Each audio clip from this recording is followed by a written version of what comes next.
그러니까 큰 틀에서 바라볼 필요가 있는 것 같습니다. 그리고 이 시대로 과거를 봤을 때는 달라요. 그래서 과거에서 과거를 볼 필요도 있고 이 시대에서 동시에 봐줘야 되는 것 같아요. 어떤 사태를 볼 때. 그 13년 전쟁이랑 이슬람의 전쟁 양상은 제가 알기로는 거의 유사했거든요. 그러니까 이제 그런 것은 아까 제가 이제 비판의 대상인 거죠. 근데 상대적으로 여기 기독교나 구약의 유대교에 비해서는 상대적으로 더 그런다는 겁니다. 가장 솔직했던 몽고라는 겁니까? 그건 종교고 보고 그건 좀 아니 지금 없어졌으니까 이제 우리가 얘기할 수 있는 대상에 좀 제외가 될 것 같고요.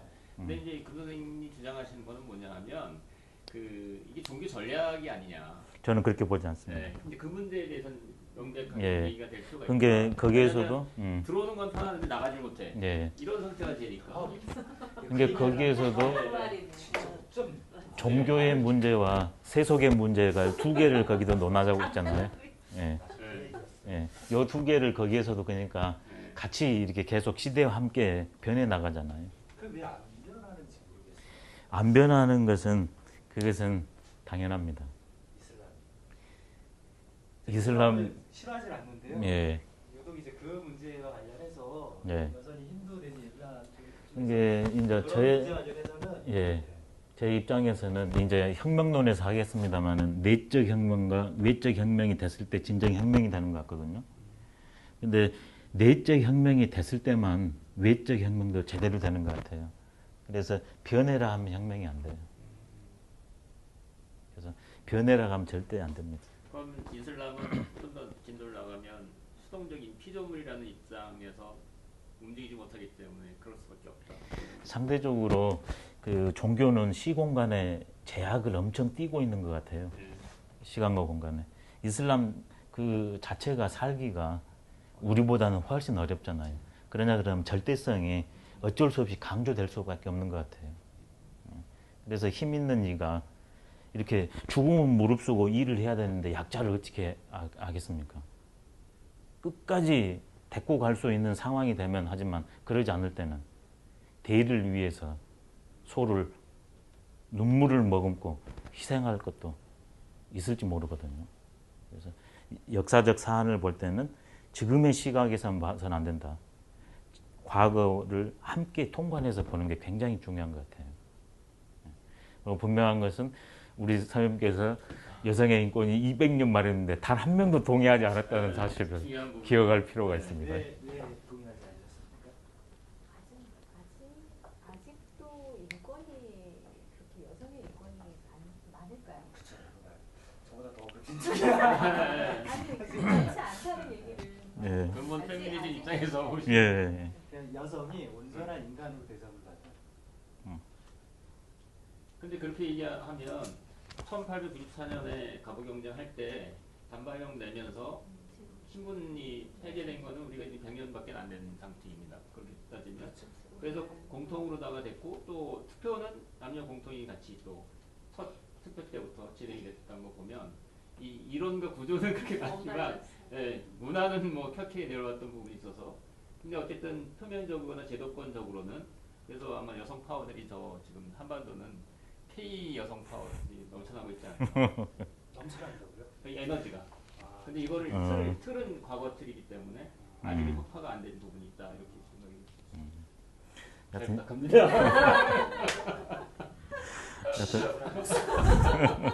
그렇게까지.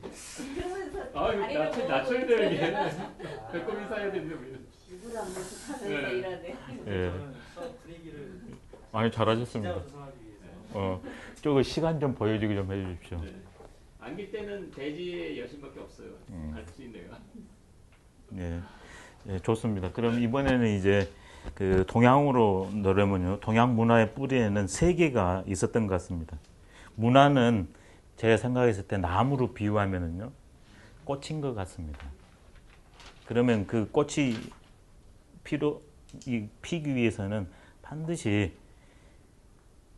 꽃 전에 잎이 있어야 되고요. 잎 전에 가지가, 줄기가 있어야 되고 그 전에 뿌리가 있어야 됩니다. 그래서 문화 문명은 꽃이다. 그리고 그게 나무들이 꽃이 여러 개의 모습을 하는 것은 뿌리가 달라서 그러잖아요. 예. 그래서 겉에 드러난 꽃을 알기 위해서는 반드시 뿌리에 대한 이해가 필요하다. 근데 동양에서는 이 둘이 아니에요. 그게 본말 이론이거든요. 본은 뿌리고요. 말은 지엽 말단이거든요. 이게 꽃입니다. 둘이 아니에요. 현상을 보면 둘인 것 같은데 실제는 하나입니다. 꽃을 보면 뿌리를 알 수 있고 뿌리를 보면 꽃을 알 수 있어요. 근데 현상은 바뀌잖아요. 다양하잖아요. 그러니까 뿌리를 알아버리면 다양한 현상을 조리할 수 있거든요. 그래서 뿌리 아는 게 소중합니다. 그 다음에 뿌리가 튼실하냐 그러면 계속 꽃이 튼튼하게 열리고 그 다음에 향기가 좋거든요. 근데 뿌리가 튼실하지 못하면 많이 필 수는 있는데 향기가 안 좋을 수 있고 그 다음에는 반드시 해거리를 해버립니다. 그래서 겉에 드러나 있는 근원, 뿌리를 아는 게 가장 중요한데 바로 동양 문명의 크게 유불선의 문명이 각축을 벌인 것 같은데요. 그 근저에는 유불선 사상이 있었던 것 같습니다.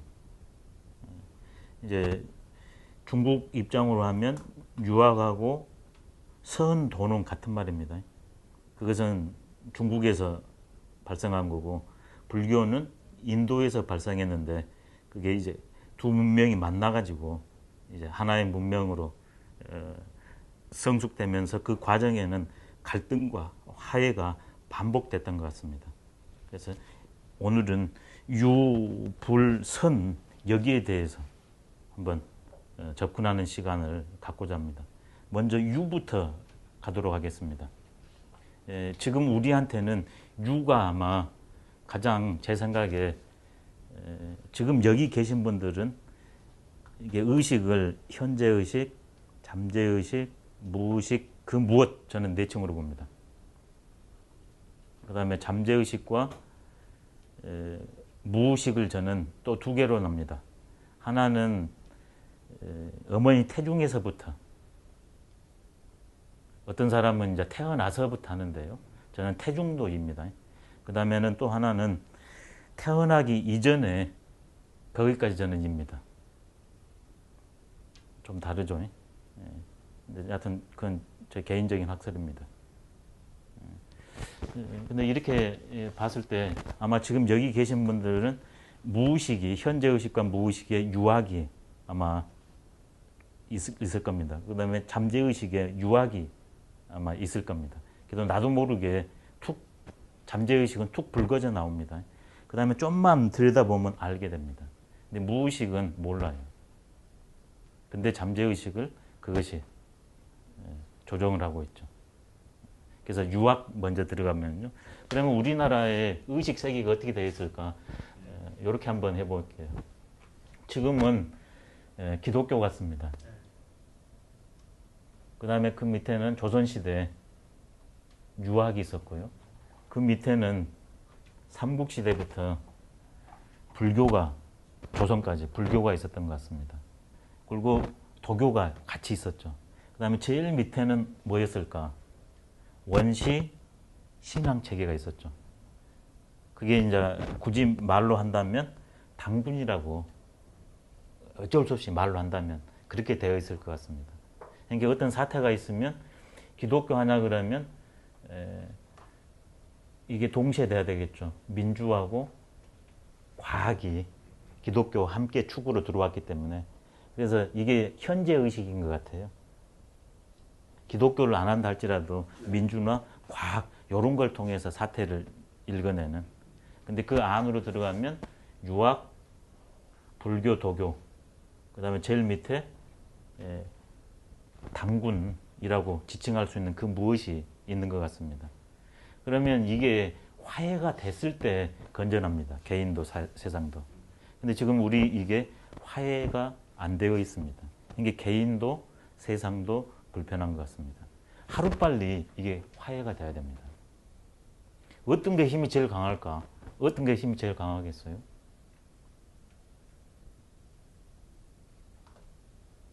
요게 힘이 강할 것 같죠? 현재의식이. 제일 힘이 약해요. 이것은 알아차리고 뜻을 먹었을 때만 조금 힘을 써요. 근데 늘 알아차려집니까? 뜻 먹은 대로 됩니까? 힘이 강한 것 같은데 제일 힘이 없어요. 이쪽으로 들어오면 인식이 안 되니까 힘이 없을 것 같죠? 이게 힘이 제일 강해요. 그렇죠. 제일 강해요. 종교적 측면에서 말씀하시는. 예.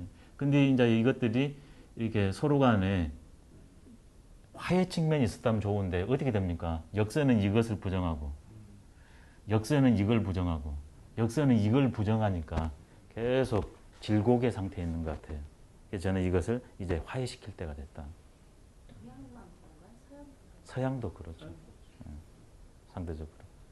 선생님 저 예. 제일 윗단계가 기독교 카톨릭 쪽이라면 예. 그 바로 그보다 윗단계도 있지 않나요? 뭐가 있습니까? 무신주의라고 하는. 아우. 아이고 죄송합니다. 예, 자본주의를 빼버렸습니다 제가. 아유 감사합니다. 기독교가 아닐 거예요. 예, 자본주의 제가 뺐어요. 아유 감사합니다. 그래서 물신이라고까지. 좋습니다. 그러니까 물교 종교로는 기독교고 제도로는 민주, 그다음에 현상을 바라보는 건 과학, 그다음에 이게 묵고 사는 건 자본주의 이거였는데 제가 빠뜨렸는데 너무 감사합니다. 빛나는 한시였어. 예, 아유 감사해요. 이걸 빠뜨렸어요. 그래서 이게 이제는 너무 갈등 구조가 아니라 화해 구조로 가야 될 것 같아요.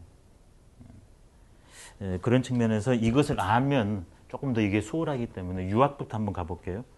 유학은 공자 이전을 먼저 알 필요가 있습니다. 공자 이전은 신의 시절입니다. 그래서 종교의 시절이고 신에게 믿음을 바치는, 그 다음에 좀 앞서간 분들은 신인 합의를 주장하는 시절이었습니다. 근데 공자가 나타나셔가지고, 근데 공자만이 아니라 그때 4대 성인들이 예수님만 좀 뒤지고요, 동시대로 나타납니다. 그래서 그걸 서양 학자가 그걸 기축시대라고, 새로운 중심점이 일어나는 시절, 우리 신에서 인으로의 전환이다. 근데 저는 여기까지는 BC 6세기, 5세기까지는 신이 부정되지 않고 신이 약화됐다. 이걸 놓쳐서는 안 된다고 봅니다. 인간이 강조된 건 분명 맞지만 신이 부정되지 않았어요. 그리고 대다수는 신의 뜻으로 살았습니다. 근데 소수의 철인들이 나와가지고 이 분위기를 전반적으로 전환시켜 나가고, 제일 위층에서 이것들을 이제 모범을 보였던 것 같습니다. 그래서 공자는 신인의 시절에서 천인의 시절로 전환을 시켰고 신을 약화시켰다. 인간성을 강조하고요. 이게 뭘로 되냐 그러면 육경으로 정리가 됐던 것 같습니다. 시, 서, 역, 예기, 춘추, 악. 지금 음악에 대해서는 글로 남아있지는 않고 이렇게 흩어져 있습니다. 그래서 다산 선생 같은 경우에는 그런 걸 모아가지고, 왜냐하면 문화를, 인간의 마음을 조율하는 데는 문화가 최고니까.